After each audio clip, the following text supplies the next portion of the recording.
Olá, querido, graça e paz. Deus abençoe sua vida. Espero que esteja tudo bem contigo e família. Bem, dentro do assunto de hoje da EBD em casa, continuando, sobre as cartas pastorais, hoje nós iremos falar sobre o crescimento na família cristã. E para isso, queria te convidar que você abrisse a sua Bíblia lá em 1 Timóteo, capítulo 1, e a gente vai ler do versículo 5 ao versículo 7, que diz assim: Ora, o intuito da presente admoestação visa o amor que procede de amor puro e de consciência boa e de fé sem hipocrisia.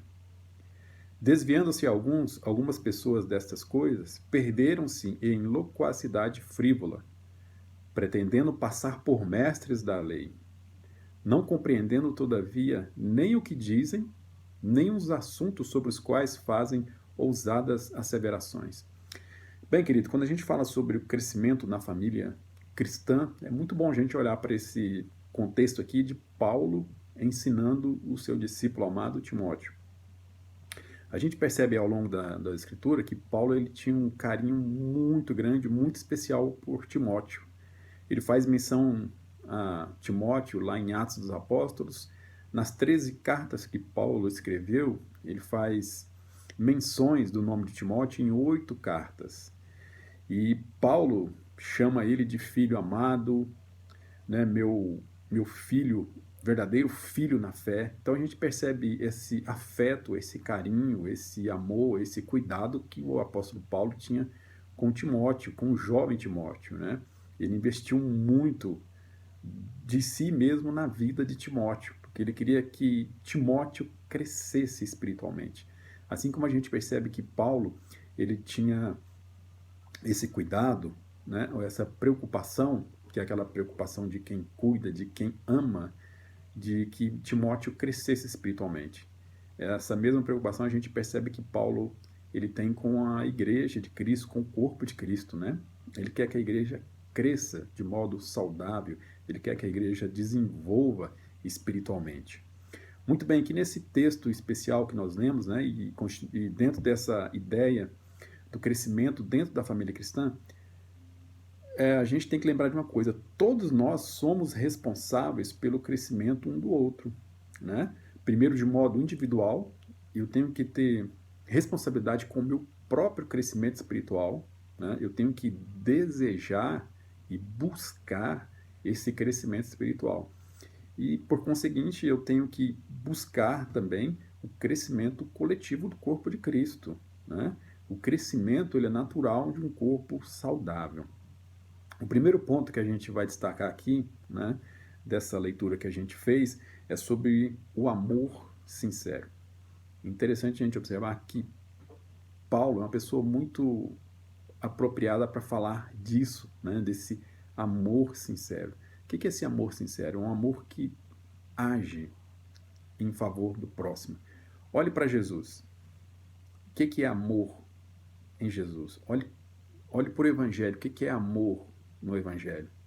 Deus amou o mundo de tal maneira que deu o seu Filho. Então, o amor sincero é isso. O amor sincero ele não se prende em discursos, mas ele se move em ação em favor do próximo.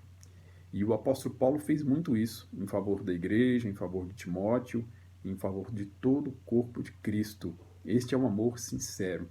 O próprio apóstolo Paulo, quando ele fala sobre o amor, lá na sua primeira carta aos Coríntios, no capítulo 13, que todos nós conhecemos, onde o apóstolo Paulo fala longamente ali sobre o amor.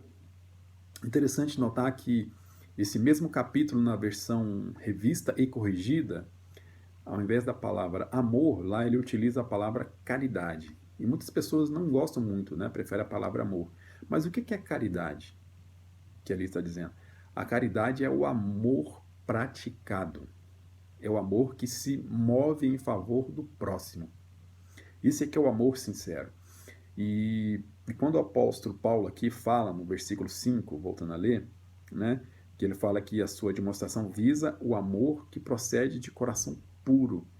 Olha só, para a gente ter esse amor sincero, esse amor que o apóstolo Paulo recomenda aqui a Timóteo, de onde vem? De onde brota? Eu aprendo. Isso vem de um coração puro, ou seja, um coração que foi purificado pela palavra, um coração que foi purificado pelo Evangelho. Esse é o amor sincero, esse é o amor puro que age, né, em favor do próximo. O outro ponto é o bom testemunho. Olha, o bom testemunho não é algo que se aprende apenas, não é algo que se ensaia, não é algo engessado, não é um teatro que eu tenho que fazer para os outros para mostrar o meu bom testemunho. Se assim for, é algo hipócrita, é algo falso. E é exatamente o contrário do que Paulo está ensinando aqui a Timóteo. O testemunho não é uma coreografia para as pessoas. O bom testemunho ele é consequência daquilo que ele já falou antes, do amor sincero que brota de um coração puro. Então, o bom testemunho é isso, né? O bom testemunho é uma consequência de uma vida que procura andar conforme o Evangelho de Jesus Cristo. É uma consequência de uma vida que procura andar conforme aquilo que a palavra de Deus nos orienta e nos ensina o tempo todo.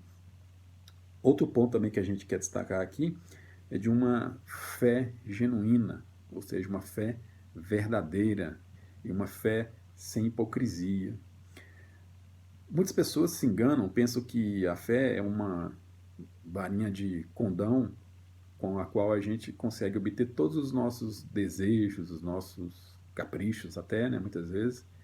E muitas pessoas pensam que fé é isso, né? É uma chave com a qual eu abro e obtenho tudo que eu quero.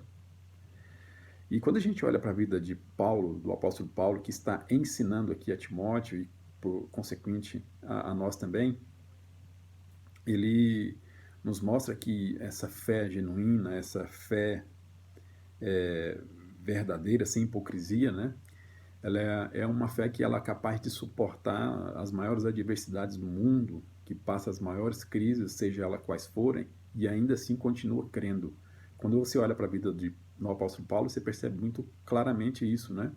O apóstolo Paulo foi preso, apedrejado, foi picado por serpente, passou por naufrágio, foi acusado falsamente, passou situações mais adversas, perigo de vida e muitas coisas. E apesar disso tudo, apesar dos pesares, Paulo ele não desanimou na fé.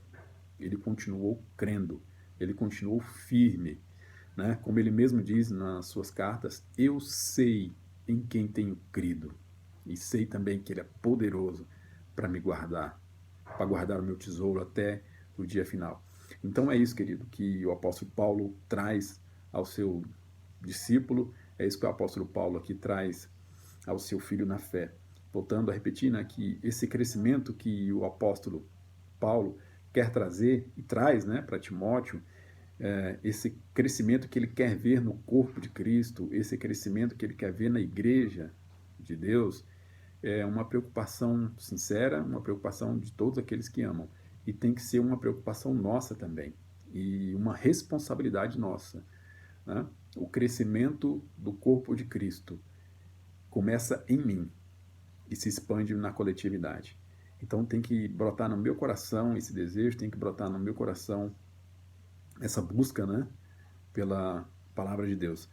Porque se isso não acontecer, acontece o que o apóstolo Paulo diz aqui no versículo 6, olha só. Desviando-se algumas pessoas destas coisas, perderam-se em loquacidade frívola. O que é isso? Perderam-se em discussões vãs, em discurso vazio e sem vida. Pessoas que falavam muito e agiam pouco. Pessoas que tinham muito conhecimento teórico, mas tinham pouca prática do Evangelho de Cristo. E é isso que o apóstolo Paulo está ensinando. Olha, porque algumas pessoas não praticando esse amor sincero, genuíno, não praticando esse bom testemunho, essa fé sincera, honesta, essas pessoas se perderam. E essas pessoas passaram a ter somente discurso. Então, querido, esse crescimento do corpo de Cristo, volto a repetir, é um doce privilégio, é uma doce responsabilidade que compete a cada um de nós no corpo de Cristo. Deus te abençoe, em nome de Jesus.